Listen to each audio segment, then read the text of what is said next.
Okay, friends, this is Battletech Oath of Endosteel, Season 4, Episode 4, 3045. Several announcements which I don't think we've done so far. First, this show is moving to an every other week schedule on the assumption that we will meet regularly. That said, I will immediately dash your hopes of that by mentioning we will not be meeting regularly in the future. We get this week, and I'm told we get another episode in 2 weeks, and then we won't have one for a while. That said, Eric would like to pitch to you a concept that we meet when any two of us are together. I said the audience might not like that. Let's poll them. So listen, I know some of y'all, the majority of you, never post anything, and that's fine, but this is your moment to shine because the loudest group is going to be the one we go with. So comment section, Discord, private email, apgamingreel@gmail.com. Use a fucking throwaway account for all I care. We just gotta know, would you rather more episodes but without the full cast, or do you gotta have all four of us here? You know what I mean? You can't have the barbershop quartet with 3 people. You let me know what you would prefer, and we're gonna go with that. I can also be contacted and relay your request to AP, but I can only be contacted via skywriting. I see. So, good luck. Hope you have a plane. Also, apparently, you must live in Europe in order to do that. Yeah. Or you never know. I'm bouncing around a lot over the next couple months, so you'll just have to figure out where I am first. The companion show to this show, Battletech Blades of Honor, has launched. The first 2 episodes are out. I can safely say this because if you're watching this on Patreon, you have access to both the episodes. And if this is out on YouTube for public consumption, I've hopefully uploaded the Blades of Honor episode on YouTube. So, yeah, check it out. It's got a very different vibe to it. We haven't even seen a mech in it. Well, okay, we've seen 1 mech so far. No fights yet. Unlike this show, which almost every season has started with a fight. Yeah. How many cherry blossoms? The overlay has cherry blossoms. I know. So every single episode is filled with cherry blossoms. The overlay is fantastic, by the way. You got to it yourself. Oh, thank you. I simply reused what Rad gave me, and it's literally this overlay, but reused with cherry blossoms. So I appreciate that you're thanking me, but it was really just a slapdash job that I put together in my spare time in about 20 minutes. You gotta do what you do to make it look good. Rad is working on a more complete overlay, however, so expect it to change continuously throughout the season. Celeste Reincolt, Angus McDougall, and Athena Menchikov, you find yourselves in this, the 4th episode. We might have been out for a while. We've successfully launched Xenia 1, a communications weather satellite over the planet, which is allowing for a number of additional functions that the planet has not had for centuries. We have a planned birthday. I believe guests still need to be invited, but the Hirokins are in, as is a deal to fake marry the Hirokin heir princess, so that is that how? It wasn't a fake marry. I feel like you were offering. Oh God, I forgot how this worked. You were offering to marry someone in your family off to her younger sister. Is that the thing? So that both of you could solidify your own power. Boy, I really should have wrote this one down. No, that sounds right. This is a big one. So the Hirokins are in, as is an offer for a fiancé, so that both of you can build your power base. Yeah. My notes also have lush venue. I think it's you marry her younger sister so that she can remove the threat to her power, making her the sole and clear heir, and giving you the power boost you need to overtake Athena and Celeste. Yeah. Celeste has been wandering the planet, seeking enlightenment, trying to feel out her base. Her mom keeps bothering her to get married. The Duchess has asked her twice to deal with a problem with 2 military officers, which she has routinely ignored. But she has secured power within House Genji's personal guard. and is attempting to how do I say this? You have a loose alliance with Warrant Officer Rose Naveen, who is attempting to bolster a more aggressive international diplomacy. Yes, you did secure P Sensei. That is a thing. We've got the producer P Sensei and Talent 7's 7 male guys who are coming to your party. They're just famous dudes who sing, and they're NSYNC and Backstreet Boys essentially. And you got a date for Athena with the least popular of the 7. Wait, the least popular? I thought it was moderate. You rolled to get the most popular, and you failed horrifically. Like, it was quite bad. I didn't roll. That wasn't me. Yeah, no, it was. That couldn't have been me. A bad roll. That doesn't sound like me. Oh boy. But I did get that box cars in the previous roll. That definitely got me some. So, Oh yeah. AP, can I find a way to write dealing with these military officers for the Duchess as a house goal, or is that necessarily a character? I feel like it could be a goal for your house, because if you don't do it, you're going to be in a fuck ton of trouble. That is what I figured. Okay, so I will do. Do I need to put their names down? I'll just say deal with the military situation. Is that enough? So let me get the goals that you all currently have. I need a new house goal, but yeah, I can give you my personal. I've got get Pax Charlemagne to declare for the Duchess and complete the Kenneth Cross training series. I was awarded XP for Pax Charlemagne after the last episode, so I thought that was complete. I will accept that that's true. Your new goal is deal with the 2 military officers? Yeah. Do you have their names written down, or should I remind you of them? I do not have them written down. Okay, so one is Major Lucille Bordeaux. You may remember her from many seasons in the past. She was facing off against you in a war games simulation where there was a LRM carrier that was firing at you from beyond the horizon. Oh, yeah, that was one of the most annoying fights we've been in. Yes, she was a subaltern in that fight. She's been promoted many times and is now the head of the Whittington Militia.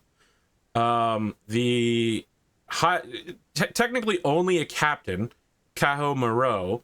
She is the senior ranked military officer because she is a line officer. So she outranks a major who is technically a full step above her, but is a militia officer. And that is causing some problems between the two of them. Captain Moreau is also not a Mechwarrior. She is a tanker, which has caused even more problems between their commands because a major who's a Mechwarrior doesn't like answering to a captain who is a line officer, a tanker. And they're, if you check the wiki, you might find that both of them have a little bit of a history of rough times. So the two of them arguing has not gone well for the planet.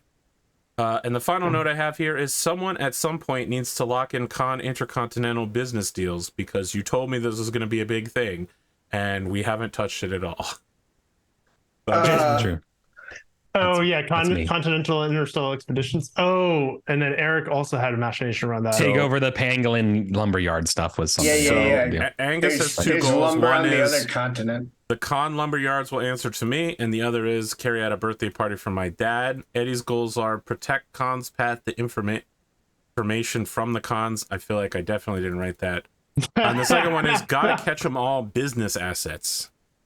Yeah. I basically what I wrote is half success with Jacobson now to secure business relationship between Continental and Interstellar Expeditions. Okay. So like that's maybe a little bit more precise. Yes, that's much better than what I wrote.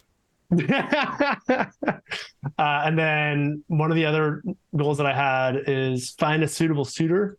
Talent 7 to help make her seem very desirable bachelorette amongst the highest socialites. Interesting. Find a suitor in Talent 7 to make. or like a desirable, very desirable. Can we say become the what's it called? Become the most desirable bachelorette. Most desirable bachelorette on the planet. That's a funny goal. I like that. That's a great goal. That's an incredible goal. Yeah, that's really good. Okay, so the first scene we get is someone listening to bluegrass on the radio, and we hear the radio disc jockey say, "That was Try That on a Border Planet, number 21 this week, Heroic Heartline's top 40." And like as that fades into the background, we see that this is Athena Menchikov's like science office, and there are several people running around in lab coats because I really need to hammer home that they're scientists and this is a movie, so all scientists routinely wear white lab coats just to differentiate themselves. Someone is handing Athena paperwork that says, okay, so these are the people looking for access to the Xenia 1 satellite. Right here, they're offering to name it the Athena Menchikov Eastern Wing of the Hans Adrian Davian Middle School. If you sign off for children's access to something like 2 flight hours a month.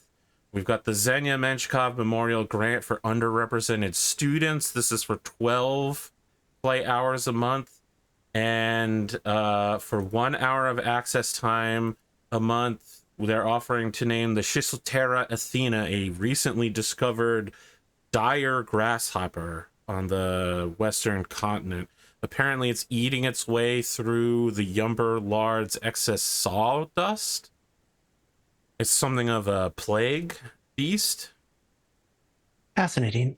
They're attempting to kill all of them. Oh, well, why? I mean, it seems like there's some merit to studying them rather than killing them. Well, the people studying them are not the people killing them, so. I see. So just to kind of recap, this is someone like basically coming up to me with like a sheet of papers of requests to use to gain access to the satellite or something like that. Yeah, this is one of your, this is like a background, like an assistant. guy. Yeah. Very well then. I will review these and do what I can. Please, let me see at the very least the one that seems most dire at the moment. And she'll look at the one that's eating the sawdust and like what can you give me? Like, is there anything more that I can glean from the document? The sheet of paper? No, because it's not a science document. It's a request for access to a satellite. But if you'd like, he will pull up a punch card data machine that has information. Okay, I'm just kidding. I was man. But he does insert a floppy disk on recent scientific data, and you hear the whirring noise of it starting up. Oh my god. The CRT monitor blinks green as it begins printing out information on what they are saying they will call the Schisselterra Athena, named after you, which is a genus of grasshoppers. Oh, and the grasshoppers a plight eating the... Yeah, so this is a vegetarian grasshopper. They're about 4 times bigger than normal. They're larger than the size of a human hand. Whoa. They're quite Massive. large. They appear...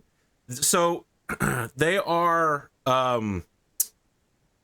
vegetarian animals, so they wouldn't traditionally be very good at defending themselves, right? Right. But you get things like rams who are fucking juiced up beef dudes with giant horns that beat the shit out of predator animals occasionally, right? Sure. This is like that. Like, this thing hunts predator animals and murders them, and appears to include humans as part of that as well. There's nothing it loves more than fresh processed sawdust. Normally it accommodates and fights with termites for access to downed trees, like recently downed or rotting logs, but it loves that fresh sawdust. Like the fresher, the better the tree, the drier the wood. So they are swarming over lumber yards, and they don't go after humans, but if a human approaches it, it will defend itself and its territory. They travel in packs of multiple thousands, large enough that they can be seen from over a mile away, moving in a cloud. What? Over thousands in their hand size? Yeah. It's like locusts. That's terrifying. Yeah. All right. They've apparently evolved separately in a small, undisturbed colony, and now they're like migrating into. Well, so the thing is, climate change. The climate, but also, it's suspected that Intercontinental accidentally wandered into their lands and began cutting the trees down, and they got access to that fresh sawdust, and it stimulated the queens of the colonies of grasshoppers to overproduce and make new queens. And now, over the last 20 years, they've been spreading like crazy. So like with this information, I think Athena's eyebrow raises and just like, I see. Yes, that does seem quite dire. Okay, so when you say that, the scientist looks at you and goes, dire? I mean, we could just send one industrial mech with a flamethrower out there to deal with them. I'm not advocating that we should wipe this entire species out, but this is an actionable problem that can be easily, and if we don't do anything, almost certainly will be solved in that exact manner. I mean, you're talking people who regularly strap themselves to diesel-generated chainsaws and go out into the woods with flying shrapnel in every direction, dropping multi-ton trees. They will solve this problem, and it won't be in a legal way if we don't get involved, I think. But to be honest, my major is political sciences, so I'm not qualified to... Ma'am, I'm here to get you to checkmark which one of these three options, any or all, you'd like to for grants.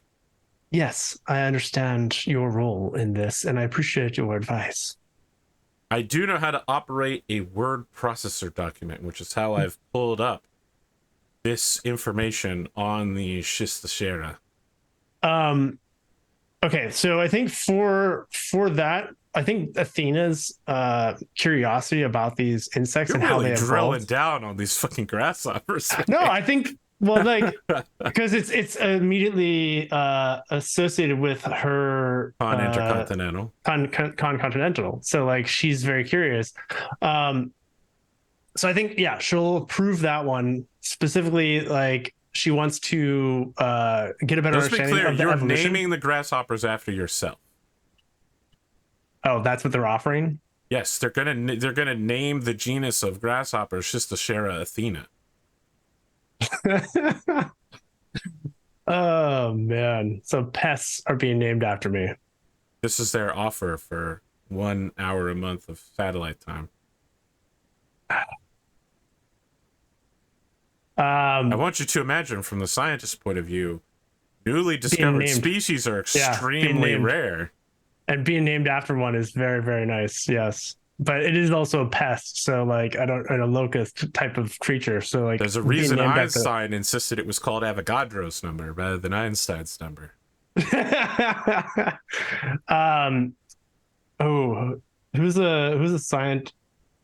Well, okay.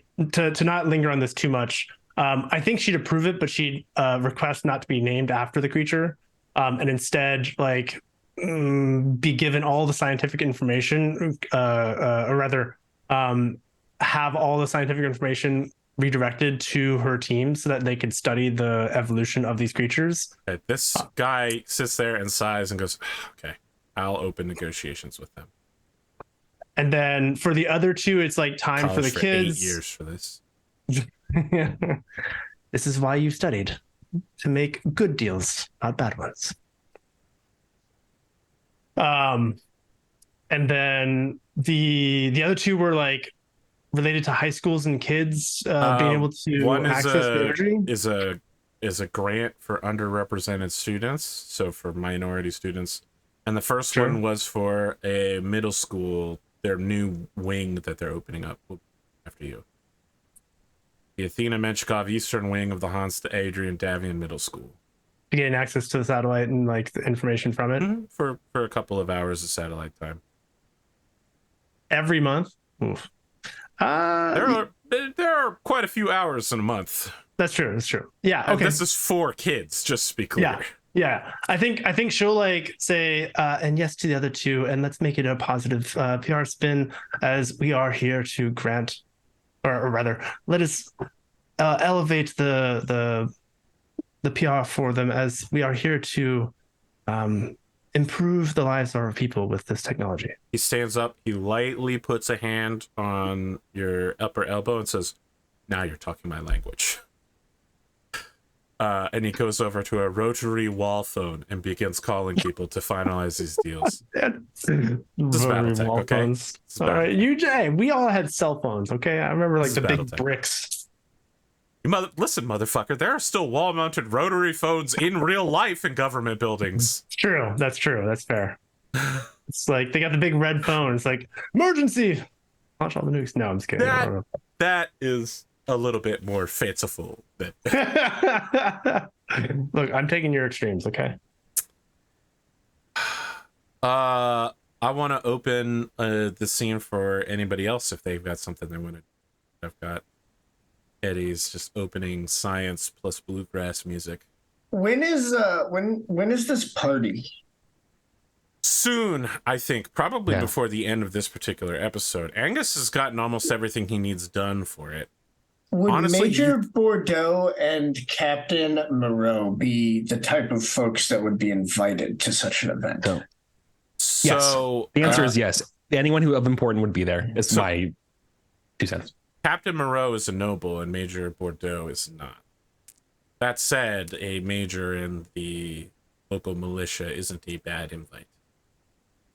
Because I feel like that would be kind of a good little intersection of stuff if Lachlan did his, or I mean, Celeste tried to do some like communicating with them at the party. You want to make peace at a birthday party. Exactly. The other thing, I had one question real quick.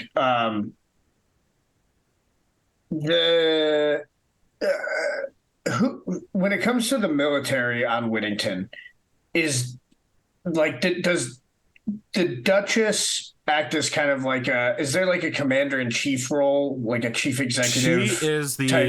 She is the head of the Whittington militia. They answer to her. Okay. Captain Cajo is commander of federal forces and overrides her command of militia forces. Got it. So there is nobody on planet who in like the official military has charge over Captain Cajo. She is the official military. No, right. What I'm saying is No, there is no one higher ranked than her on this planet. That is correct. Right. Okay. The only other thing that I would want to do before the party then is maybe take another shot at the Kenneth Cross training series. I don't remember how we were, if I was just rolling against this or like how we were doing this. But Let me get my document here. And Is it a wisdom test? I would certainly say, wonder if it might be a bureaucracy roll. Or savings? It's just a saving throw? Oh man, I do. Like a luck saving throw? I do. Like, isn't there in first edition? Isn't there like tech saving throw? there's physical, mental, evasion, tech, and luck. Maybe I have to make a couple. Maybe I have to get like, maybe because they're like different. Maybe there's like a, like a physical portion of the. There's an oral exam and a practical exam. Yeah, there's a theory test. There's a theory test and I can imagine it being like Kenneth Cross trains you. Like you have to a true mech warrior trains their body as well as their mind. They want you to like there's 16 Sudoku puzzles while you're running a marathon. Exactly. Yeah, I'm 100% with you there. Oh yeah.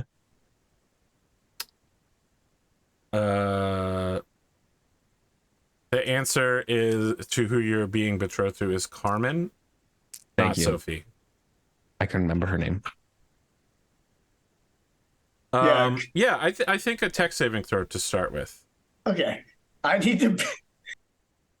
Wait, saving throws are above in this You game. have to hit. You have to hit that number or above. Yes. Okay, well, this could be tough because my tech saving throw is a 16. Okay, nothing like a 20% chance of success on this test.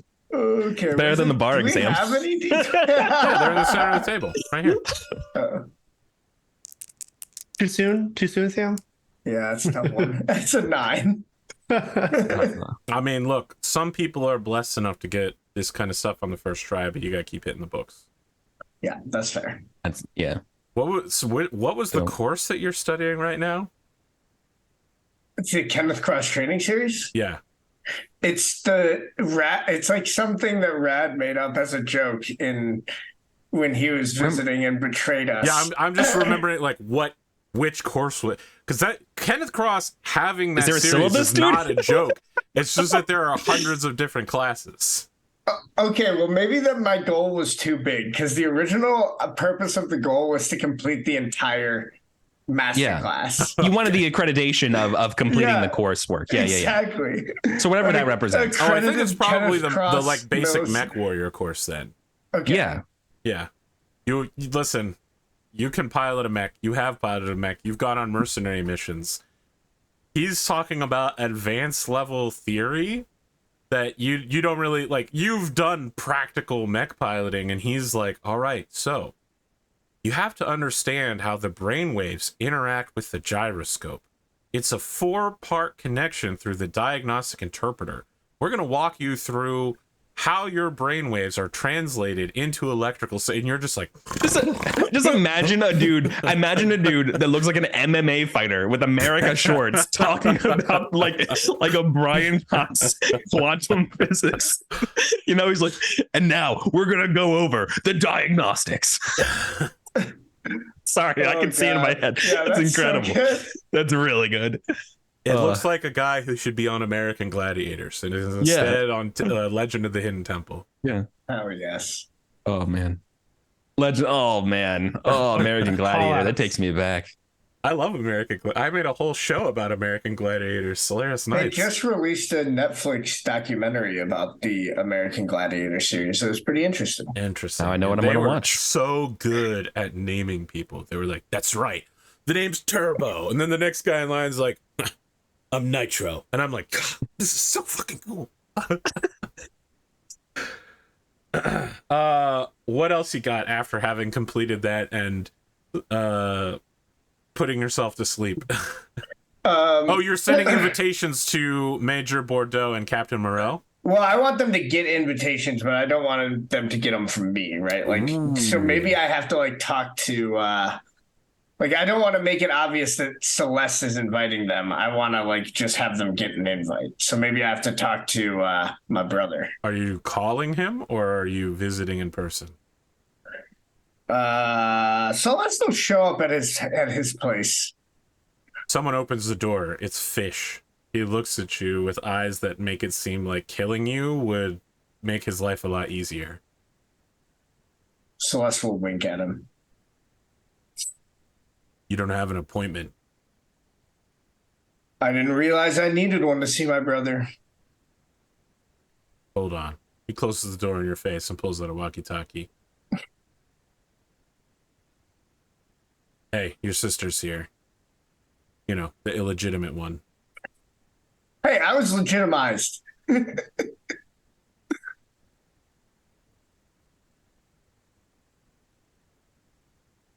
Sir? Are you paying attention? Sir, are you watching cartoons right now? I told you to cut that shit out in the middle of the day. Yeah. Angus? Is it me? Yes. Yeah. It's your body, man. Angus the fish. I thought you were talking Rick the fish. I'm sorry. I thought you were literally talking to Athena. No, he's talking to you on a walkie-talkie. Oh, I'm so sorry. Sir, your illegitimate sister's here. Hang on. I'm like pausing like my video games. Yeah, hey, what's up? Yeah, your sister's here. She wants to talk to you. Showed up unannounced. But what are you doing? If she's my sister, let her in, you bozo. Okay. He clips the walkie-talkie back to God. He's got one of those belt clips, you know what I mean, that were really popular in the early 2000s. Every guy had them. Now you can't find them anywhere. You would normally put a pager in one, but he's just got like a custom fit walkie-talkie. He opens the door and he says, "Your brother is excited to see you, Celeste." And then he finishes opening the door and gestures for you to come in. You can clearly see as he gestures that he has a handgun in a holster in his shoulder. Yeah. She'll head to Angus's game room. I like the idea that Angus is like getting really into it, but because it's like the 80s, it's just Pong. Yeah. So hang on. So like, yeah. So the scene is very much like 80s penthouse that I have not I really customized at all. So the gaming systems are really advanced because they have gaming systems that will like simulate a mech cockpit. Also, holograms are a thing in Battletech. It rarely comes up, but holographic technology exists. So, you know, like the game is probably much more advanced than the CRT monitor we saw earlier. But please go ahead with your penthouse. I love this. Sorry, I want to imagine it's a loft.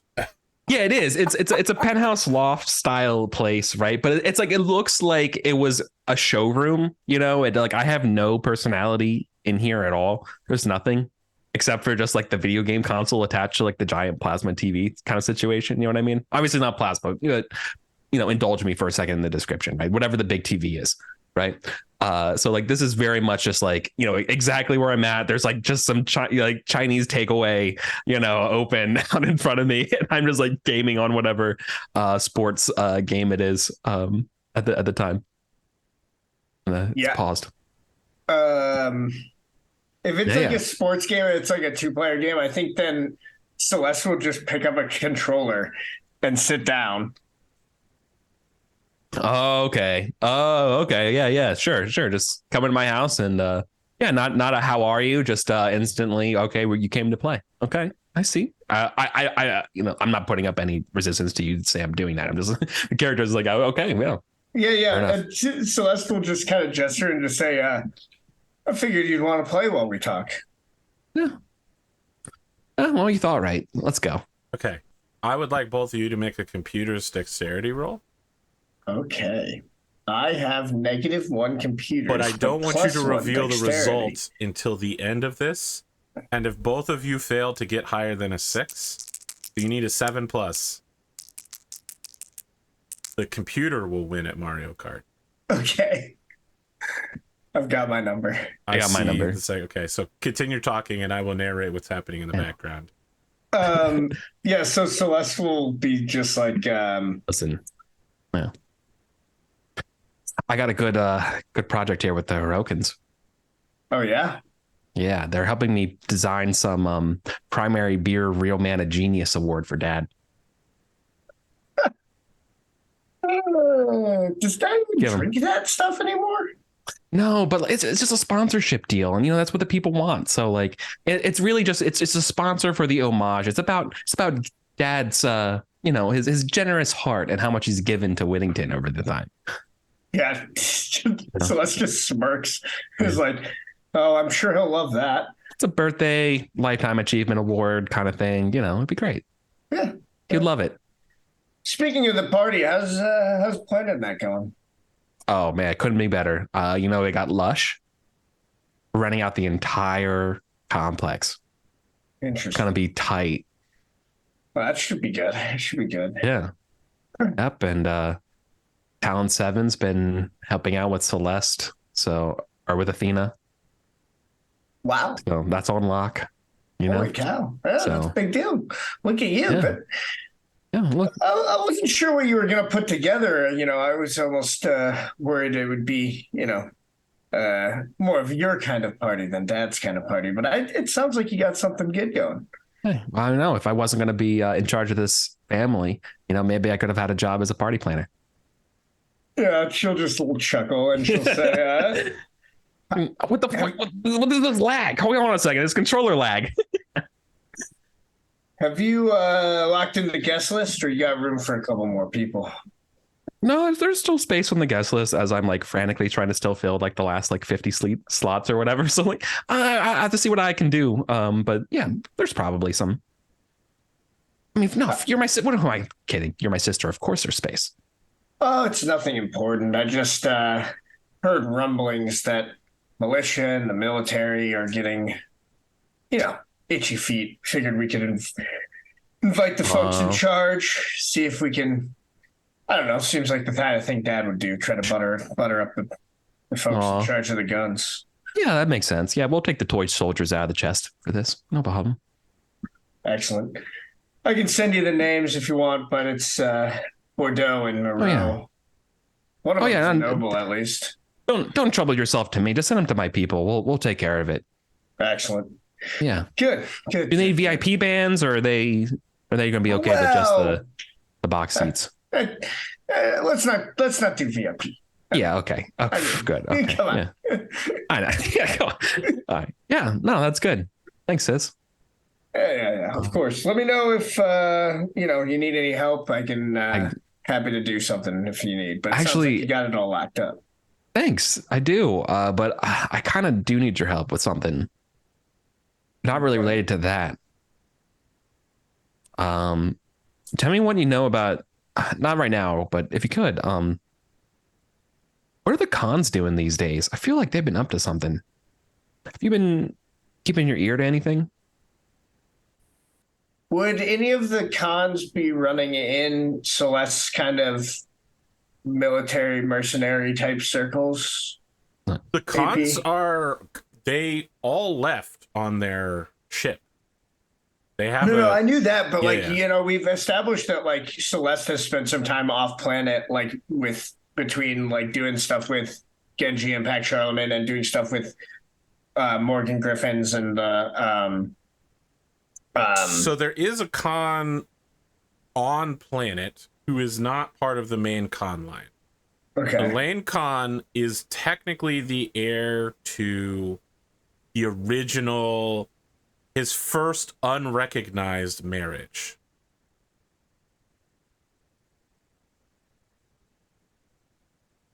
She has not challenged for local control, although her family does have completely uncontested control of their homeworld level of cons, because again, I'm just gonna keep saying cons all the time, but it was not non-contested, right? Like no one bothered either side about it. I believe that it's not Tancredi that the world is. I'm trying to get the name for it. Crazy? This is definitely the wrong one. Gotta go get my inner sphere map. I mean, if the name of the planet, it's one jump away though, so it's not too far. But she is on planet, just kind of low key observing what's going on. It's Bryceland, I believe, that she is, and the original con line is from. Got it. Celeste will say, only one of them on planet, as far as I know. I can't say I know her well, but if you're looking to get some more deep information, you can always invite her to this party, see if you can suss her out. Why? You looking exhausted the dating pool with the traditional Whittington nobles and looking to branch out, brother? Oh, no, actually, you're going to hear it, and you probably should hear it before the party. I'm actually going to be spoken for. Interesting. Who's the lucky lady? Carmen Hiroka. Your brain should be like spinning of like, oh, this is clearly like some kind of scheme. I'm up to something. This is not good. Follow up on this, make a note.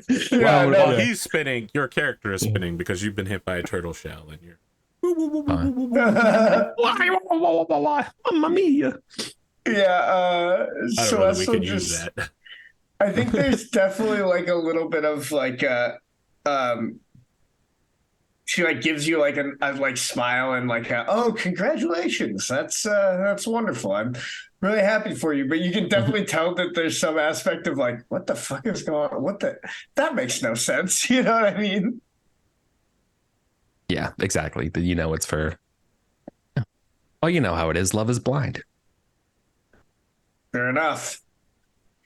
We'll see. You know how my mother is. She asked me again about whether I'm getting married. So, yeah. Well, do us both a favor and don't announce any wedding plans at the party, eh? Oh, you don't have to worry about that. You don't All have to right. worry about that. Brilliant. I think unless Eric, you have something else, I think that's maybe as like the race is ending here. No, that's perfect. Yeah, no, I love that. I got exactly what you wanted, and we actually got to be nice to each other for once, slightly nice to each other. But I think it's like it's perfect because like even when they're being nice to each other, it's all with like an ulterior motive. It's like, oh, I'm gonna like play nice with my brother because like I need a favor from him, and he needs of course my sister can come in. I need a favor from her. Exactly. It's conveniently quid. Yeah, it's exactly. It's entirely just quid pro quo that's getting masked as friendship. Yeah, for sure. Okay. Yeah, that's scene, dude. Angus.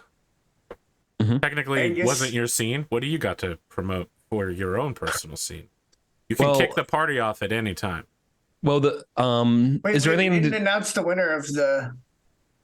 Okay, I mean, race. We know who it is. If you want to announce yourself. Oh yeah, I won. Yeah, by a lot. by a country mile. But I didn't lose to the AI, which is the most important thing. Yeah, exactly. I told you I lost because like my controller lost battery. That's what it was. Oh yeah, sure. I gave you the good controller. I had the Mad Cats. I didn't have a chance. You blame the tools when it's not working for you. Wait, you know? sorry, you think that's the literally Mad my Cats entire is life? The bad controller? Yeah. Jesus. Are you an only child? You were an only child. What? No, I have a little sister. They used to have some like old crappy Mad Cats that were way cheaper than the. No. Sam knows. Sam understands the lore that I'm referring to. Back in the day, if the you N64 Bad Cats, terrible. If you wanted to cheat at Metal Gear Solid's torture scene, or if you wanted to hit max Guardian Force summon in Final Fantasy VIII, you had to use a Mad Cats with the anti-cheat repeat square button trick, so that because if you didn't have a Mad Catz controller and you used a lesser quality one, the game would detect that you were just automatically like holding the square button down and it was constantly attempting to get out of the torture scene, and Revolver Ocelot would stop and go, so you're cheating using a controller hack or something like that, and you'd be like, oh fuck, he can read the controller. That's real, look it up, it's real. It really breaking the fourth Great wall stuff. right there. Crazy. This is a video game where one of the bosses reads your memory card and tells you what other games you were playing. Oh my god. Yeah, so it was. you like Crash Bandicoot, huh? Makes it personal. Oh, yeah. boy. Well, okay. What do you want to do? If there's anything hopefully there's something I need to do to secure this Real Man of Genius award as part of the gift. No, I feel like that's 100%. Yeah, it's Man of Genius. I love it. Yeah, right. That hopefully that goes into the whole and it's just marketing good. It's good PR for the house. It's like really what it ends up being, right? Mm-hmm. Okay. No, I got Celeste to agree to help me out with this Pangolin Lumberyard stuff about any kind of inside scoops I can use about buying the shipping and the boats. That's like the other part of that goal, which I haven't really had a chance to work on yet. There's not really like skill training in this game. That's correct. You level up. So how do I get, is there something I can do to get more money really fast? I mean, you tell me I'd like to do how that. you want to make a ton of money. Unlimited money, Jack. You can always I like to hold down the anti-cheat square controller. I'll give you some I type options here. greed is good 99999. Your specific sub part of the business, I believe, is control of the drop port. If you wanted to legally allow more people to land and make it unsafe conditions to get more tax money through. Sure. If you wanted to make negotiations with criminals to get more contraband through, which will earn you much more money, but of course attract more attention, that's always a possibility. You could always gamble on the stock market. You could, for instance, sell out the local defense functions of the planet using your information to the Draconis Combine. They would surely pay you for that. I'm not a trader. So you asked me how you can make a lot of money very quickly. I'm giving you your options. Fair. That's pretty fair.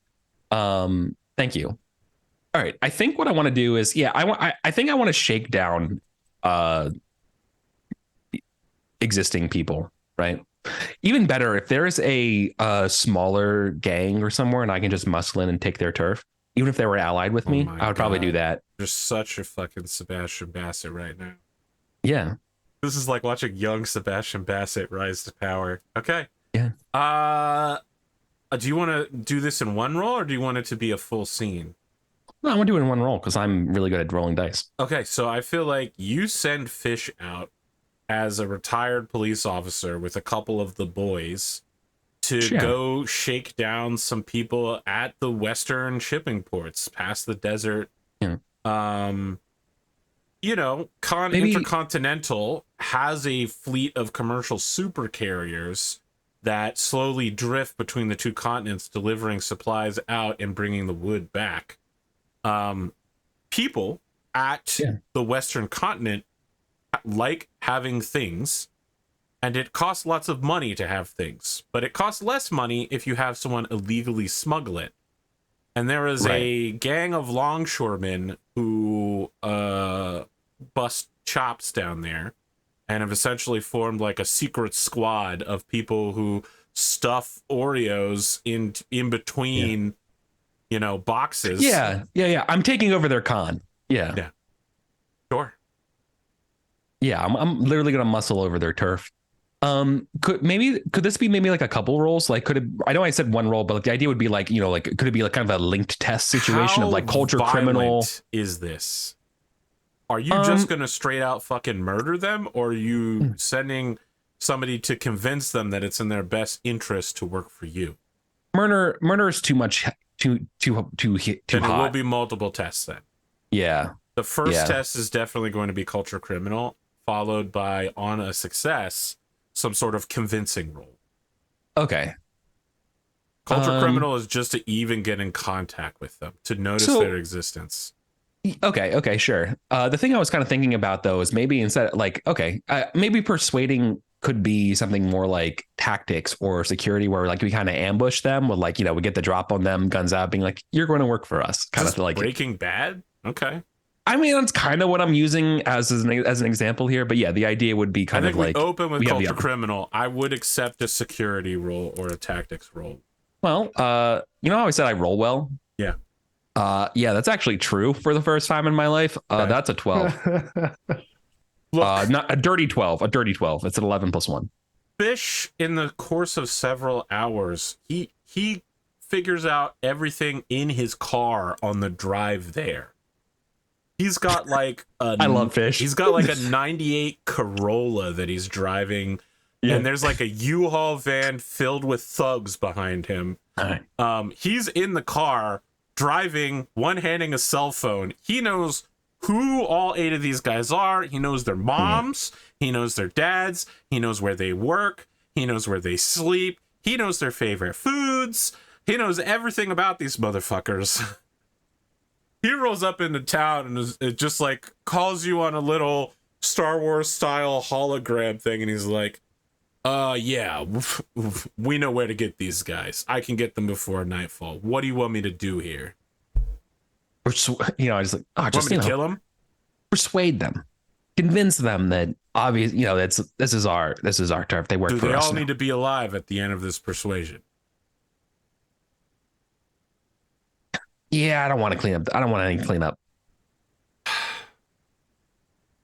Fine. You can hear him getting ready to close the thing. He goes, fucking 30 years on the force, and this is what I get. Click. Yeah. I don't want to draw any extra unnecessary heat. I will take tactics with strength. Yeah. Yeah. This will just represent you sending. I assume you're here with them. No. Oh. No. Okay. Let me. No. You're right. You're right. I should be there. I'm if making you're this there, roll. it's tactics with strength. It's if my you're roll. not there, it'll be with intelligence at a -1. Yeah, that makes sense. No, I'm gonna be there. So I want to imagine Fish opens it up, and then the boys come out of the darkness. No, don't say it. Don't say it. I'm setting the scene. Right? Yeah, go ahead. Fish comes out of the darkness, and then, he's like, I want to talk to you guys for a sec. Come over here. Let me talk to you. And they're like, shut the fuck up, old man. What are you even doing here? You're not allowed. And then, like, out of the darkness, like, the thugs come from all sides of the longshoremen are like, huh? They're all getting corralled up against the water's edge. And then we've got... They're getting fucking painted with the red dots, man. Just painted with the MP7 red dots right now. Okay, that's much more violent than I thought was going to happen. And then we've got Fish goes, my employer wants to speak with you. And everyone's like, oh my God, who's this employer?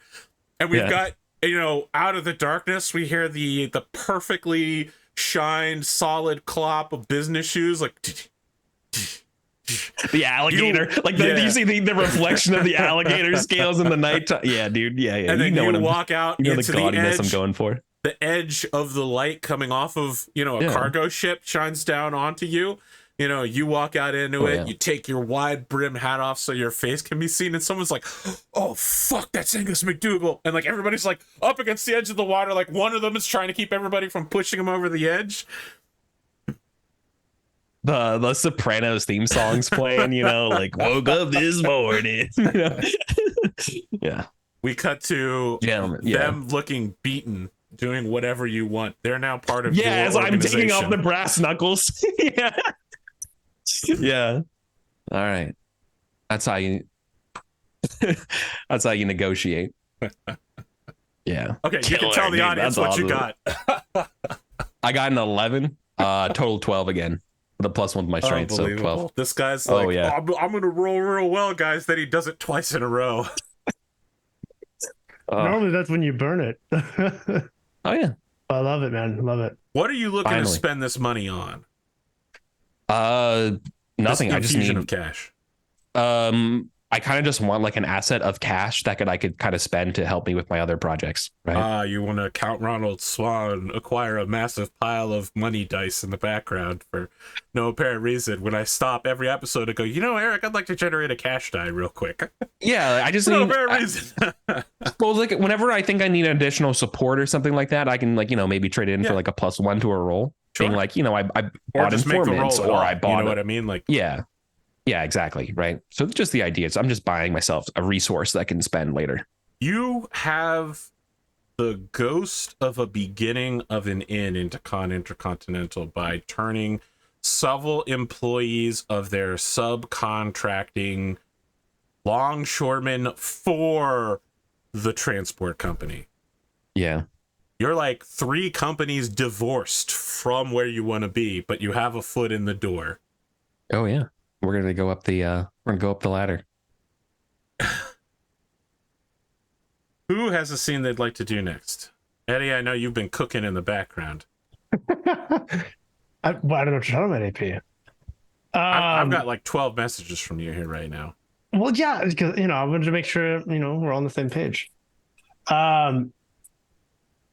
Yeah, so I guess kind of following up from the previous scene with like the satellite time for that continent, I feel like Athena's focus with things kind of humming on the mainland has been directed towards that, since now like she has this desire to protect the Khan's assets for learning about what they know.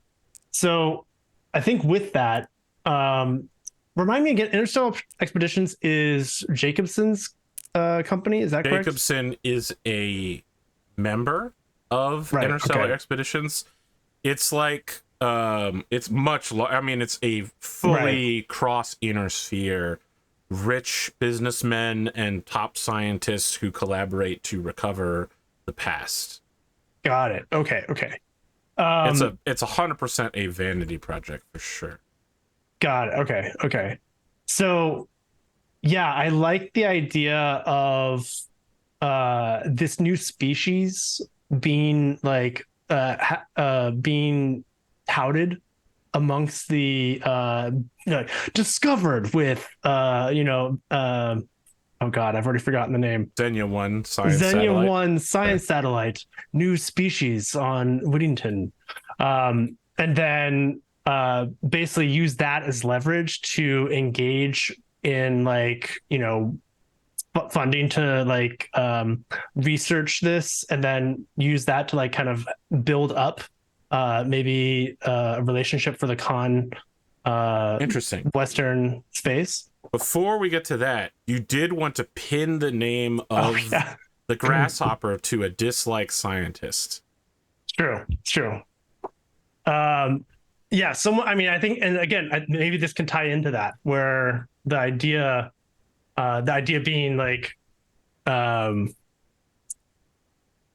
maybe it's someone that's not liked amongst the interstellar community. Sure, I understand. Expeditions community. If you are successful, the name of this will be the just Sarah Rogan.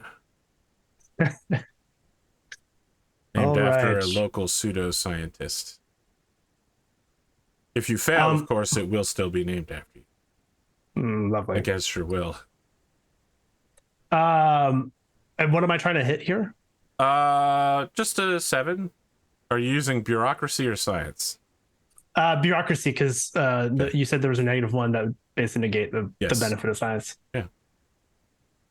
Okay. You're begging people on the phone, please do not name this after me. Please. Do I get a bonus for that political science major that's working for me? Who said, now you're talking my language. It's good negotiation. All right, let's do it. Sweet, got +1. Oops. Name is Kyle Powers, by the way. I got a 7 with that +1. The minimum possible. I got a 7 with that +1.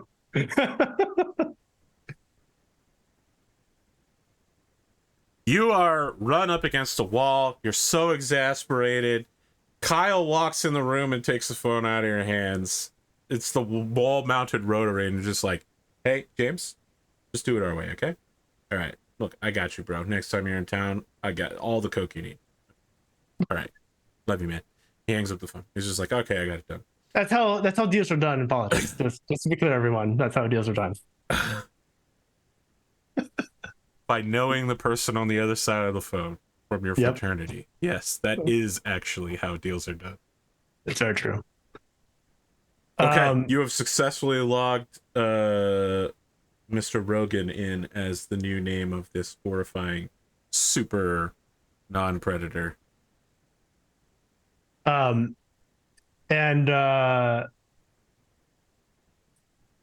Okay. You want to leverage this as an in into Con Intercontinental.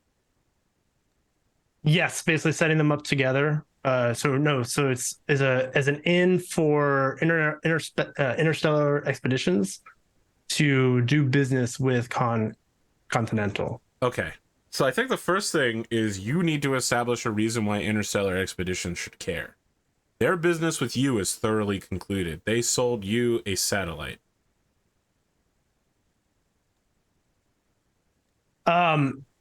If you want to act as an intermediary to hook these two up together, you got to do some fixer shit. You are going to have to explain to both sides why they should bother. All right. So, I mean, what does interstellar expeditions care about, I guess, is the first question that I'd have. And then I know that these two... Okay, so they care about jump ship travel. So they don't care about some species that are... They do, because they are also... they keep a close eye on scientific discovery everywhere across the inner sphere. But so much of what they do, they don't trust Comstar to transmit information. And so the ability to move freely not only allows them to go beyond the realm of the inner sphere into the periphery to look for old stuff, but it also allows them to transmit data with no interference by Comstar, data slightly altered or changed in any way. They have no faith in a religious organization to properly retransmit their data. So being able to move jump ships is a huge part of their business, as is picking up new scientific data on any planet. All right. I like the idea of Continental. That's the name of it, right? Intercontinental. Intercontinental. I had it down wrong. I like the idea of Intercontinental.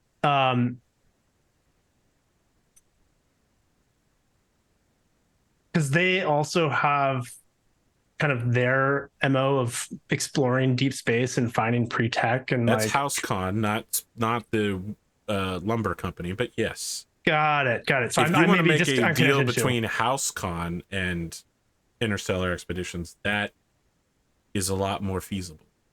Got it. Yeah, that's kind of my goal. You would want to be acting as a steward in this. Which that's what I'm currently doing for content. You did negotiate for that to be your asset, is that you are essentially the steward.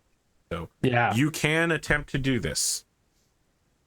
Let's see. Yeah, secure business relationship, Intercontinental, and I think I'll allow you to swap your goal to HouseCon if you'd like. That's very reasonable. Okay, let's do that, because I think that makes more sense too. Basically just connecting the two. So yeah, let's do that.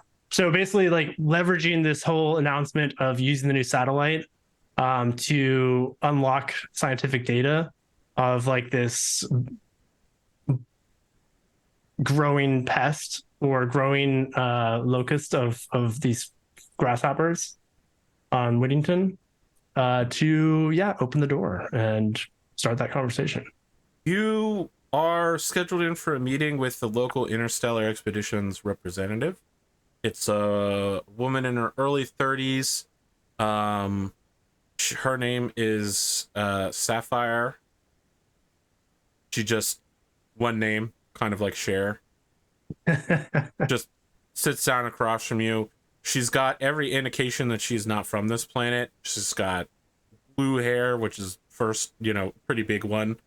A style of dress that makes you indicative that she's some sort of Lyran scion, noble perhaps, but high-end fashion, the kind of stuff you'd be seeing coming out of Solaris or the top-end Lyran ballrooms. That said, she is very no-nonsense as she sits across from you. There's a good indication that she's probably a noble. You don't have any hard proof of that. She's not wearing any house colors or symbol, but there's a level of refinement and manners to her. And of course, there's not many people that can get away with having one name. She sits down across from you with a folio and just says, so, you wanted to discuss HouseCon business about a potential information exchange about grasshoppers. Yes, as you may have heard, we have discovered a new species on this planet, and I know that, well, and it was just fortuitous that we are now collecting information from the satellite that I acquired from you. And it's in my knowledge that these things interest your group. I figured it has been beneficial to both of us to set up an arrangement. And as I am the steward of House Khan, who owns Intercontinental, I figured I'd be the mediator to begin that conversation. When can we expect the Khan jump ship fleet to return in system? Would I know that in character? No. Like rough idea? They just leave and they come back whenever they feel it. Okay. But I do have like a way of communicating with them at some level, right? They're beyond the boundary of the inner sphere. There's literally no, in the same way that no one could communicate with you when you guys were beyond the periphery. So, I mean, I think what's the play here? Do I be honest? I think in this case, I'll be honest. Should I be honest during a business discussion? Yeah. Hey, some business deals are built off of White lies. All right, let me rephrase this another way. Should I be honest when I'm representing a different house Yeah, in a that's fair. business discussion? With their current habits, it's hard to tell when they'll be returning. Hence why they've left me as steward. But if there is something that you need from them, I'm the best person to communicate to about that. What level of access to the jump ship fleet and its instrumentation do you anticipate we would be able to access from this deal? Current and past star records, scientific data, movement analysis. I think that all depends on what you would offer in return. Well, of course, donations to our organization are tax deductible. We're a charitable scientific organization. Of course. But if you they also were to have- become a member, perhaps at the founding level, they would gain access to forums of speaking to other founding members, business folk throughout the inner sphere. There are many who find it to be a pleasant social experience and allows them to expand their network. like I'm guessing Athena knows about this at some level, right? Because in the scientific Jacobson's circles, a member, yeah. Yeah, okay. But this would be desirable for her, right? Just to get an idea of character wise. So look, scientists don't traditionally make money, Right. They absorb money from others, and every once in a while they come out with great ideas that someone turns into a product. Right. Jacobson is not a scientist. Right. He is a person who takes credit for things he has paid for. Got it. Okay. Many scientists still find this to be a extremely beneficial relationship to get to know nobles and moneymakers. So this would be kind of like if I were to work this into the deal as a steward of the Khan house. Now,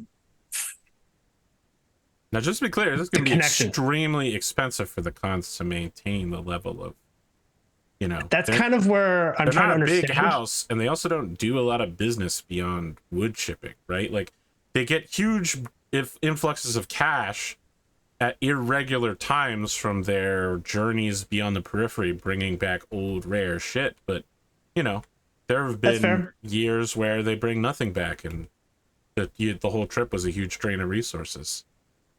Yeah, so that's kind of where. Okay, so just to kind of lay it out, because my thinking right now is I want to try to set it up where we can have perhaps a founding membership. Or something lesser that's not as expensive in exchange for the information that they bring back every time they come. Make a business charisma roll.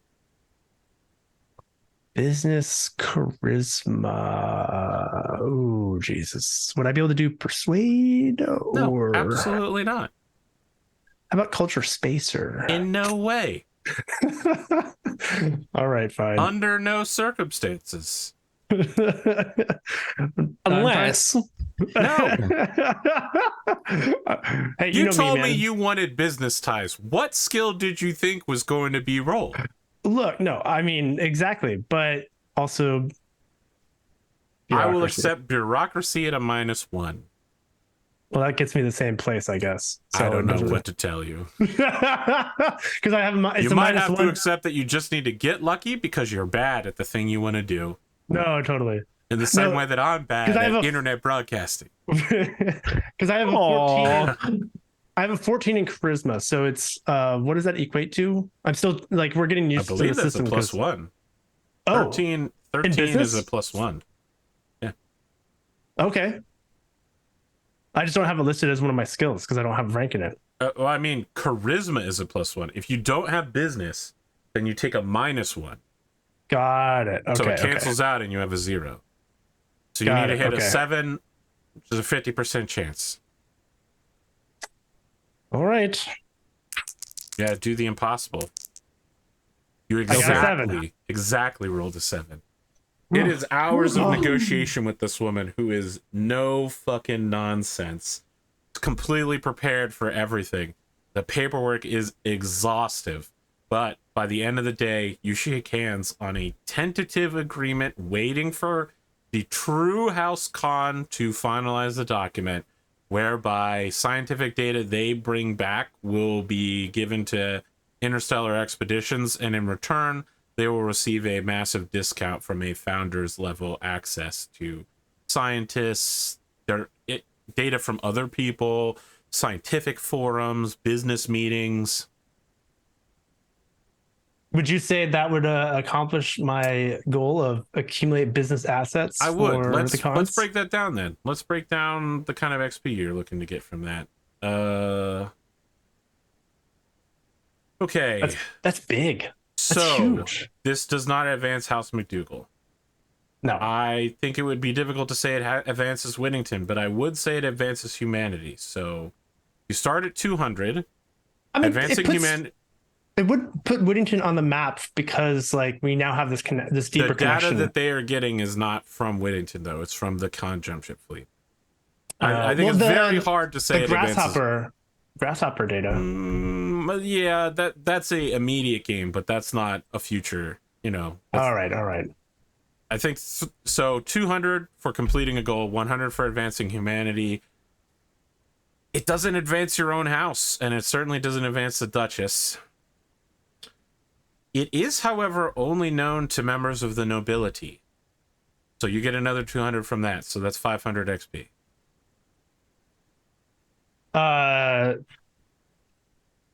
Who else other than myself and this person? House Con. True. They're going to have to know when it returns. That's true. Okay. I'll take it. 500 Also, XP. anybody else at the founders level scientific tier. True. You know, there's no hiding that find this out. happened, but it's pretty good. So yeah, you get 500 XP. What does that bring you up to? I honestly don't know. Where's my XP at? Yeah, we're getting back into this, and it's like, where is everything again? Let's see. I'll come back to it. I'm gonna look for it. Another scene. Who's got something they want to knock out? I mean, you got the party, but Yeah, like, I'm waiting for the party. I've got nothing. I feel until like then. it's time for the party then. Party. I gotta remember what this ethnic group was called. The Muslim expatriates. Azami?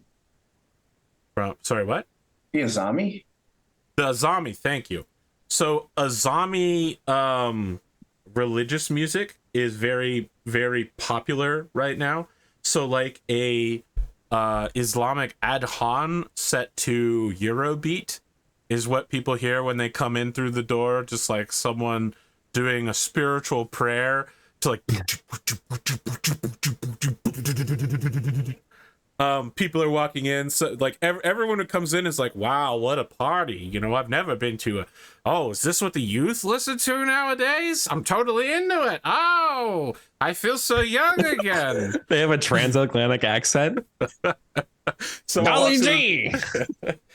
top of the morning to you guys, just coming here live from just busted another union this morning. You know, unions are legal here in the Federated Sons. I love busting unions.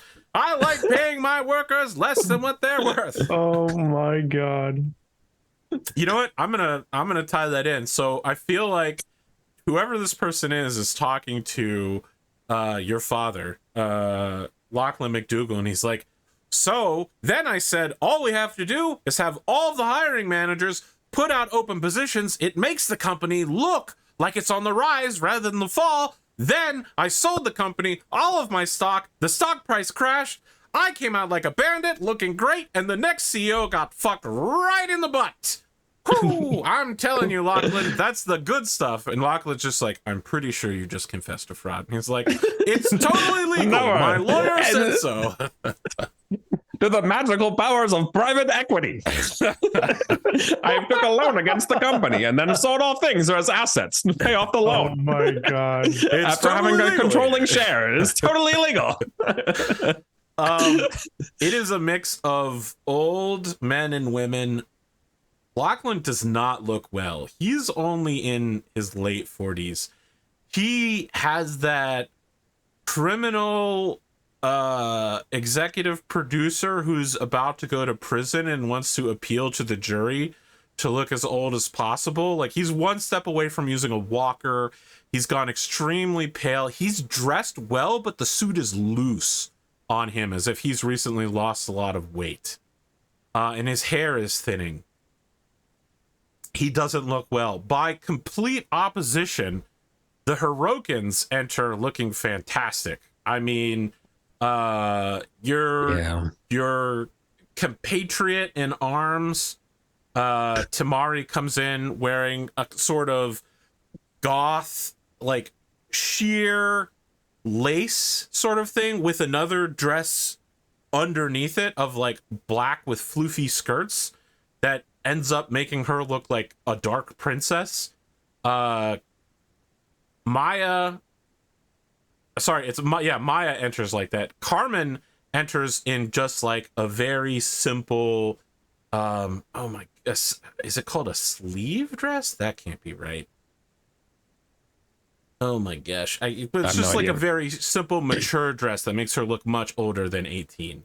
Tamari enters and looks healthy, vibrant, pink hair, every part a sort of matron, in complete opposite. She's almost a decade younger than Lachlan, and it shows that she just looks alive. Not in attendance are Sophie Hiroka and Yusuf, who are not here today, but all of the main players have arrived, as have Talent 7. Many of them are in one of two outfits, a sort of high-end business plus like kicks, and the others are wearing like something that would be appropriate for going into a pool, like short shorts and athletic wear shirts that are one size too small for them, for sure. I don't know if you're here yet, Athena, but your escort for the night is one of the short shorts and shirt that's far too small. Like, it doesn't cover half his abs, sort of deal. He's just palling around with his friends, getting a bowl of punch and meeting people worth several billion C-bills. And he's just like, yeah, man. You know, last week I was just, on the Western continent doing some snowboarding, bro. And this like 60-year-old woman's like, oh, that's lovely. Tell me more about that. Just looking at his abs the whole time. How do the three of you enter? What are you dressed in? I think I like the idea of the seven basically like setting or helping Athena like present herself as like a young, hip noble on the up and coming, and like what would that look like? Would it be something you're talking about, like a makeover scene? I kind of do like the idea, because like that's what they had offered, right? That's part of the service. Yes. I think that first off, your hair's been dyed. They give from you the green purple. Yes, they give you fake purple roots with blonde coming out of it, and then it's just like a black biker's jacket. It's very Natasha Kerensky-ish. So you look like you're a mech warrior. You're wearing like a tube top and short shorts, and there's like cooling filaments, like tubes coming out of your black biker jacket to make it look, you look like someone who's pretending to be a mech warrior for Halloween, essentially, with combat boots and knee-high socks. And it frankly looks ridiculous to you, but all of them say it's the highest end fashion on Winnington. I like the idea that like from those tubes there's like just a little bit of like dry ice smoke or something like that coming out of occasionally. Sure. Yeah. Okay, I think like she tries her best to not look extremely uncomfortable in this outfit because she's showing way more of her like body than she's used to. Sure. Make a physical effects save. I want to know if you blush from how embarrassed you are. What is physical effects? Is that what is that? It should be one of the saves on your sheet. Oh, I mean, I don't really have those organized yet. I have Dex 12 and I have Strength 9. So let's pop open the book here real quick. Or Con 11. It's none of those things. So it's specific to your. Are you an expert or are you a I am warrior? an expert. Okay, so it probably won't be as good as the other brothers here. You cannot deny. Scrolling. So expert has a physical save of 16. Good luck. What do I need to get, like a D20, and you need to hit a 16 plus. Oh, great. The D20s are the big purple ones. Yeah, I got it. Is that a 19? Yes. That's a 19 on the Oh my god. You feel ridiculous, and then your date shuffles the other 6 members out of the room, and he sits down across from you, and I can't do it, but he gives you the perfect romantic comedy teenager movie near 2/3 of the way through the story, right before your big reveal speech that makes you feel beautiful, and that this isn't ridiculous. This could be a new look for you. Maybe it's not something you'll ever wear again, but you can pull it off. However, the speech takes 10 minutes, and I don't have that je ne sais quoi or time. So we cut to the end of it, and you stand up with a new level of confidence in your 3-inch high combat boots. Yeah. You no longer feel cultish or ridiculous. You feel powerful. And I feel like that's how she presents. Like, and though she is a scientist and she doesn't have like the greatest strengths, she is lithe. And I feel like that is what is like accented here. I want to Accentuated. say, as you walk through the door, the DJ stops and does a record scratch, and the guy at the door goes, announcing the entrance of Athena Menshikov of House McDougall and House Menshikov. And then the DJ's like, and resumes the music. The weird John Wick, like Castlevania plus like Arabic vibes. She does like the piece and then like the noble wave, like, and then walks in. That new Castlevania trailer looks good. Oh, I haven't seen that yet. I'll have to check it out. Castlevania Nocturne, yeah. Nice. But yeah, I think she walks in and just kind of presents herself and goes about starting to mingle. Who's next? Well, I'll go next because I have an answer. It's your party. Whenever I'm presented the option of how do I enter a scene, this is just an Eric thing. My answer is always going to be from above. So I'm gonna come in through the roof. I imagine there's some sort of like descending platform or something like that I'm able to use to enter the party, and then I'm going to introduce everybody. So yeah, and I would love to come in and give everybody like hey, thank you so much for coming. Let's give it up for my dad. On his 40x birthday. I want to imagine the whole room is black, and we hear the sound of shattering glass, and then we got searchlights searching the room, and then they all flood onto you descending, coming down like, hey, what's up, everybody? Like the DJ works for you, the event organizer works for you, the venue works for you. I was kind of thinking about doing like, orbital drop detected or something like that. Like, oh no, that's very EricVulgaris. Yeah, of course, right? Yeah. So the whole venue sets itself up to make you look good, as you're saying, congratulations to my father on his 48th birthday. We get a spotlight on him going, ah! Yeah, exactly. But then I'm going to use the moment for my introduction here. No, they're probably never mind. No, this is just a good scene because I don't think I would use this moment to announce my engagement. I would wait till after my dad is getting rewarded. Then after the reward, I would announce my engagement. Celeste? Does the Pack Charlemagne have like a dress uniform type Yes. deal that they do? Yeah, We've established this previously, actually. That is what she will wear then. Okay, you enter wearing a uniform. Do you go for all the pomp and circumstance, or you just walk in?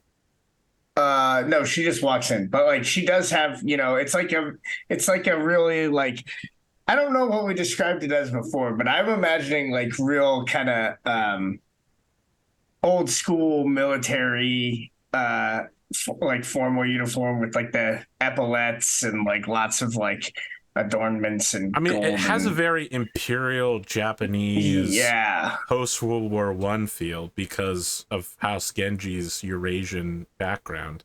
It's almost kind of pompously British in a way, but I want to say it's like pure black with like big white buttons that they look like they're knots. Epaulets, definitely ribbons all over the place from your service. We're definitely, I think, along the same lines for sure. So Major Lucille Bordeaux is wearing the official Whittington militia uniform here at the party, looking uncomfortable. You could tell that this isn't her normal affair, and the last time she was at one of these things, she killed somebody in an honor duel. You don't know Captain Moreau. You've never met or seen her before, but you, upon seeing her, start to understand why people maybe don't respect her. She's kind of short for a woman, but she has very large chest, which is not fitting with her uniform well, despite every effort to it. So probably making the rank of captain has been very difficult throughout the years, especially as a non-mech warrior. And you can tell here that several people have approached her just in the time you've been here in a sort of lecherous way, and she's just immediately dropped them from her existence. Like, she's just completely ignoring them. These two women are on the opposite sides of this ballroom, studiously ignoring each other since they hate each other. I think maybe we can make a rule for it if you need to, but I would imagine that like Celeste set up something so like, okay, to give the audience a little bit of a peek into my thinking, my initial instinct was to do what I would do with Lachlan, which is have him kind of just like subtly try to talk to each of them individually and try to convince them each independently that they need to be like the bigger person and take the higher ground, right? Sure. But Celeste is not, that schemer. So I think her inclination is just like, you know what? We're going to get these people into a room, and I don't care if I have to make them fist fight. They're going to come out of the room, shaking hands or whatever. So I think she probably would have like set up some kind of like room or area where they could go to and like basically make sure that at some point in the party, they're kind of quietly and politely asked, like, hey, like there's a discussion that you're being asked to join, kind of thing, and see if she can get them in a room together without causing too much chaos. I feel like there are a bunch of different skills you could use by this happening, but all of them will require the charisma stat to do so. How's leadership? I think you could call upon leadership for this. I've also got persuade. But I've got persuade. I would accept persuade for sure. Charisma.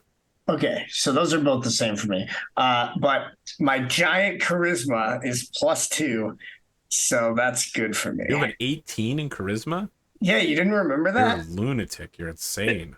You forgot, didn't you? Yes. You didn't remember that? It's like, no, I specifically rolled ridiculous stats for Celeste. Yeah. I have a 15, 11, 13, 14, 13, 18. That's blessed. Yeah.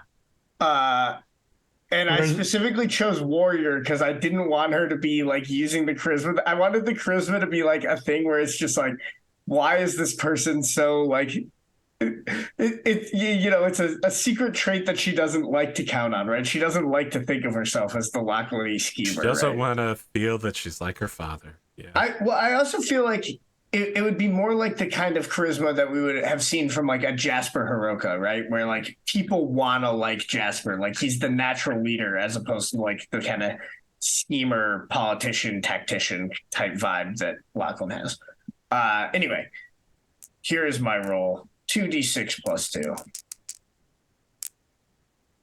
That's a 10. I have a feeling that'll be enough. Did destroy my dice that said hi, but it's all right. No, it's okay. I'll fix it. You do manage to convince both of these women that you have a private meeting with them in just a few minutes in one of the side rooms here in this party venue. And neither of them know the other is going to be there. You've even arranged for them to enter from opposing doors. Perfect. I feel like you disappear to go deal with that incoming wave of screaming. Yes. Things you have to do for your country. We can jump. Do we want to jump to another scene, or do we want to go right to that? I think we can. Eric, this is your party to control the tempo of. I don't know if there's any speeches or any deals you want to have done here, or if you want to jump straight to Dad. I'm getting married. No, I think I think I might want to jump straight to it because this is the best party to impress Lachlan. The idea here is that I'm providing marketing and PR for the family, right? Yes. And establishing. So I feel like I've done that. You see Tamari is handing him his Genius of the Year Primary Beer Award. You start to get alarmed, however, as the two of them sit down next to each other. They have not been on the best of terms. The last time we saw the two of them together in season 3, Lachlan had specifically ordered her to stop selling wheat off-world. And when you came back, it turns out she'd sold even more wheat off-world for huge profits while people locally were having trouble accessing food. That was a strain, and the Duchess was also kind of mad about that. It's been 9 years since then. This may be the first direct conversation they've had in that time, and there's something conspiratorial going on between them that makes you think something is wrong with your plan. You are getting a very bad vibe from the two of them talking, and each one of them is occasionally looking at you down on the dance floor. Well, then this is the perfect time for me to get a microphone and announce my engagement. As a, if I'm feeling defensive, so I'm gonna react in a very unplanned manner. Maybe it was supposed to be later in the evening or whatever, and then so I'm like, no, we're doing it now. Yes, we're doing it now. I'm telling the people, and so all this stuff is happening in the background for all the practical effects and stuff that are about to happen with all the confetti or whatever. But I want to do it now.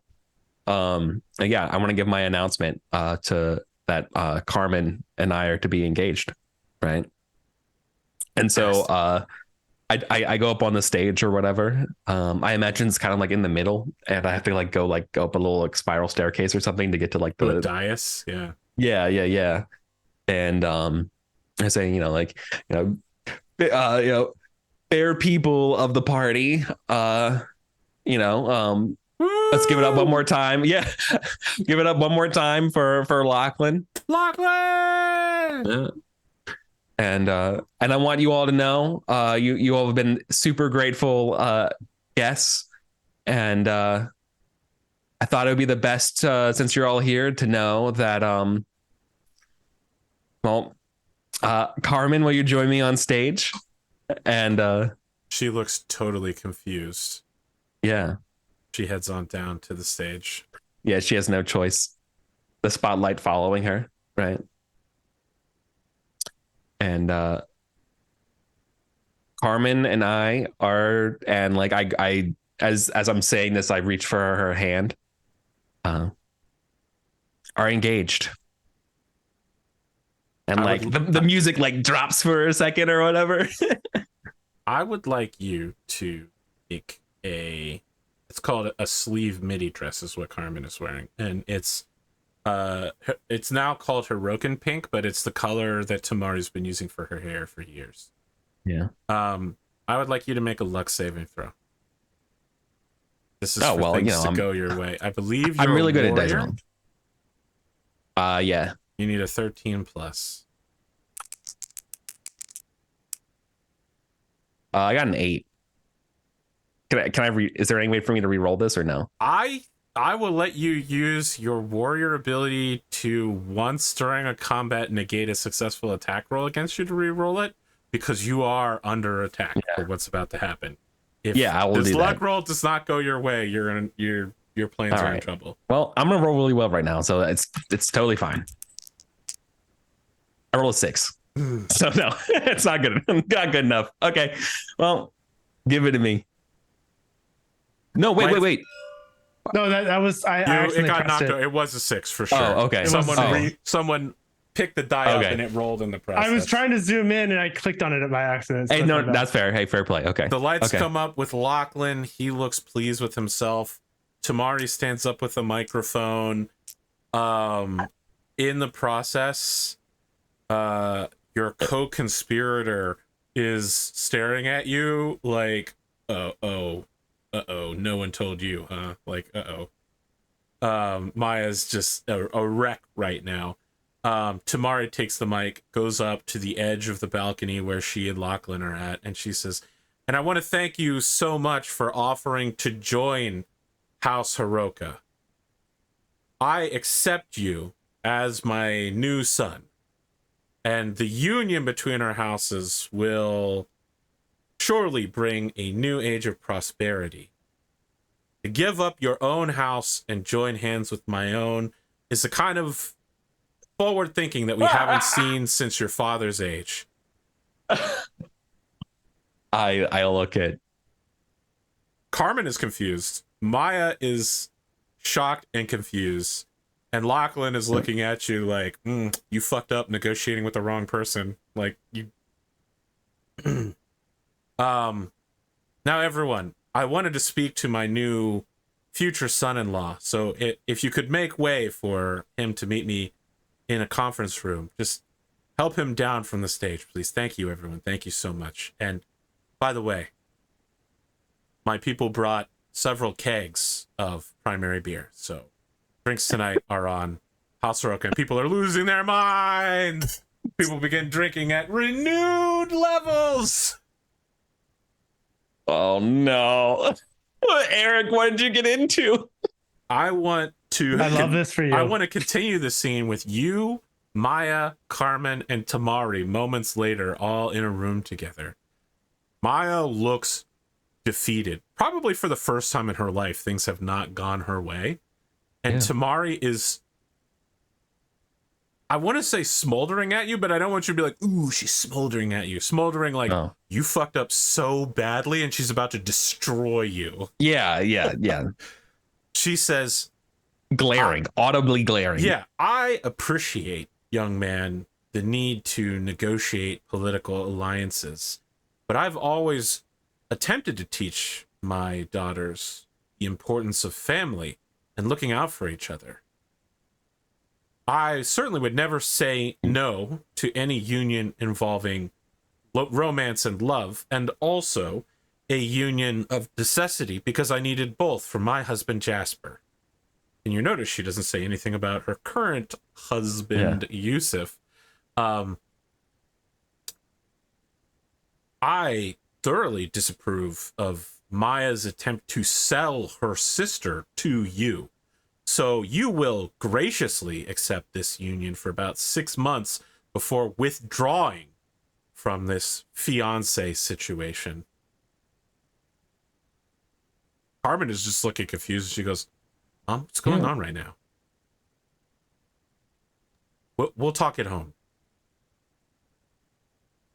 Do you think minutes before this party started was an appropriate time for me to learn that one of my daughters was getting married, Mr. McDougall? Look, if Carmen didn't talk to you, that's not, how is that my problem?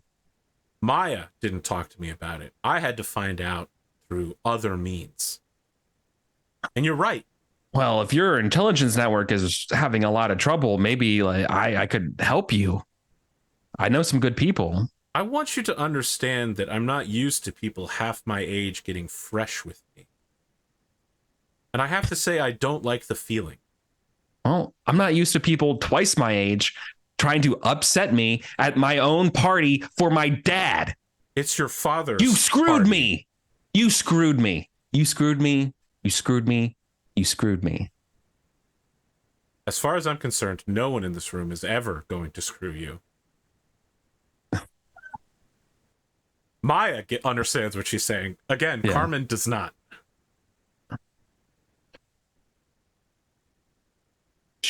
I can't believe you. I cannot believe you do this. You tried to play the game, and I understand that. The problem is you didn't play it well enough. Because Hiroka is about family. And trying to convince my daughters to betray each other, well, not while I am the head of this house. Young man, not while I am the head of this house. Understood. You can go. Well. So she's ejecting you from the conference room at your own party. And no, and she wins. Like, she has the power over me. Like, she clearly won this, right? I'm just being a little brat right now. But no, she absolutely has me every way. I'm dead, right? She has me dead to rights. So like, oh boy. Okay, well, new goal. Tear down my old house. Awesome. So just to be clear. Yeah. This is a fake engagement. She expects you to call it off before the end of the year. Now I won't, out of spite. Like, no. You don't understand. Perfect. I'm not gonna. When you exit the room, Fish is waiting for you and says your dad wants to speak with you. Now. Yeah. Roll my eyes as I get pushed off to the next meeting room. Your dad is sitting there with primary beer, red label, extra spice. It's cut with cinnamon and red pepper flakes. Yep. Just like, you want one? Like a michelada. He pops the top off of one and puts it on the table next to you before resuming his seat. Yeah. No, I only drink wine these days. Sophisticated. Reginald. Yeah. Something. What? 38. That was a good year. We weren't around for it. Comes back with 2 dark red glasses. You've suffered defeat before, my boy, Angus. This is probably the most public and most humiliating one, at least not involving you on some sort of motor vehicle. But I want you to know that I'm proud of the fact that you walked out of that room without making a scene in the ballroom.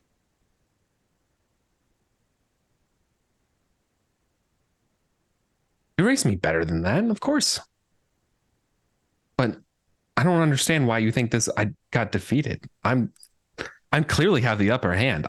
This is all going to plan, Dad. He swirls the glass, raises an eyebrow, and says, I'm sweaty. He knows I'm lying. So you know what I mean? He knows. He can see right through me. I mean, Dad, I can't. There's too many things in motion. There's too many plays. There's too many variables. I can't take up all your time. Angus. But things are going well. Angus, it's okay to lose. You can do everything right and still lose. I haven't lost yet. That's very noble intent that you haven't lost until you've given up. But don't go into this hasty. Your opponent is Samari Hiroka. She is a countess. It's quite powerful. I would say almost as powerful as me politically, perhaps even more so now that I've withdrawn from public life. I wouldn't rush into this. And don't think you can get away with minor tricks using fish to go beat up some gang members or something like that. He controls a huge population and has a strong economic backing on planet. Would you like some advice? Shoot. If she wants to sell her crops off-world, she doesn't have little mini drop ports like Jacobson does. She has to go through the main spaceport, which I believe I left you in full control of. She wants to play games. Play games with her. Random spot inspections on every outgoing cargo. Tariffs checks, export fees, import fees, captains investigated for criminal acts, dropships held for maintenance checks. These are the things that you could deny in the media as being petty and retaliatory, but will put a huge hamper on her personal economics and force her to come back to you at the table.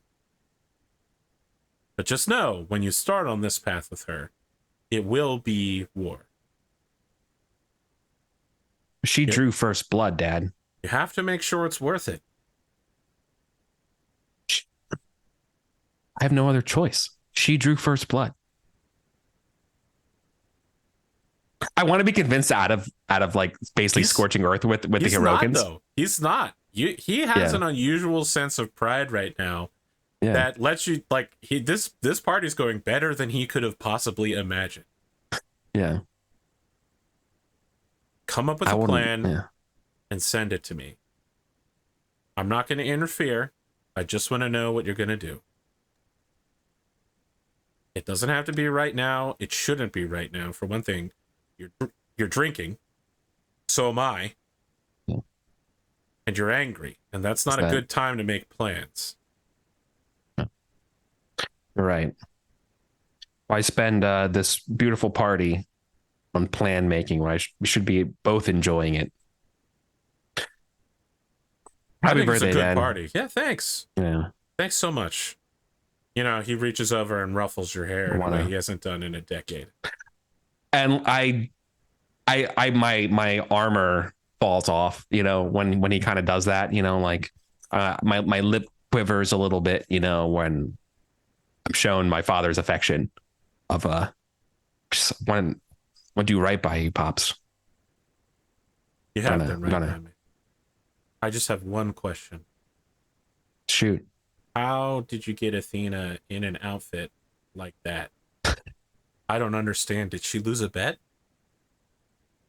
You're gonna have to ask her. And I feel like that's a solid ending scene. Yeah, here. Exactly. Yeah, 100%. I just want to have Celeste in the room with the two military officers entering, Spider-Man memeing at each other. That was so good. That's where we cut. Final scene. That was so good. Oh my god. I think you're gonna get some XP, Eric. Oh my god. Finally. For the party. Yeah. Yeah. It was successful. I'm just a humble XP farmer. This is my first crop. 200 XP to start with for advancing Hell the goal. yeah. 300 for advancing House McDougall Greater, because this is for your dad. I would say that in a way this advances your own house, while also completely plummeting your own house out of the sky, since if you get married, that House McDougall will be dissolved, actually. I'm willing to give this to you, though, because you're really putting it all on the line. And your goal is known to basically everyone. So 200, 300, 200, 100, which should be something like 800 XP. Yeah, sure. Something like that. That's pretty good. I think as a warrior, you need 2005 XP to level. Yeah, I got a while to go. It'll be a little while. That's good. It's good first step, though. Yeah. For an expert, what is it? Like it's 12 yours is way less. Yeah, it's about half as much for an expert. An expert is 1,510. Okay, that's very specific. And I don't have any record of other times that I've done experience. I think this might be the first one then. Okay. That's what I was like. Need new goals next time. Yeah. Which should be in 2 weeks. Sounds good. We're going to kick off with a meeting between military officers. Woohoo. Any closing thoughts here at the end? I'm so glad to be back. Yeah. I missed this. I'm not gonna lie to you. It's been so long since we played, and when I know we have some scheduling stuff, I'm like, please don't. Is this gonna be the end? I'm not sure. This is scary. And then I'm like, did I have enough? Like, is this the game? And then after tonight, I'm like, fuck, this game's so good. I want to fight for it. It's so hard. Like, this is so fucking good. I love this game. Like, it's so hard. I forgot this was us in our good form. You gotta wait for the Big Spoon live tweet with spoiler chat. True. Oh, Yeah, you know what? That is juicy. No, this is a great game too. Like just the session overall, like lots of great scenes. Love it. Yeah. All right. Go ahead. I was gonna say for the first time we finished before 5 o'clock, and I want to get us out the door before we're 10 to 15 minutes late. Fair. We'll be back in 2 weeks probably, and then we'll figure things out. Remember, comment section, Discord, email. Would you rather us meet with whoever we can or with the full group only? Only you can decide, people who tell us things. Have a good time zone.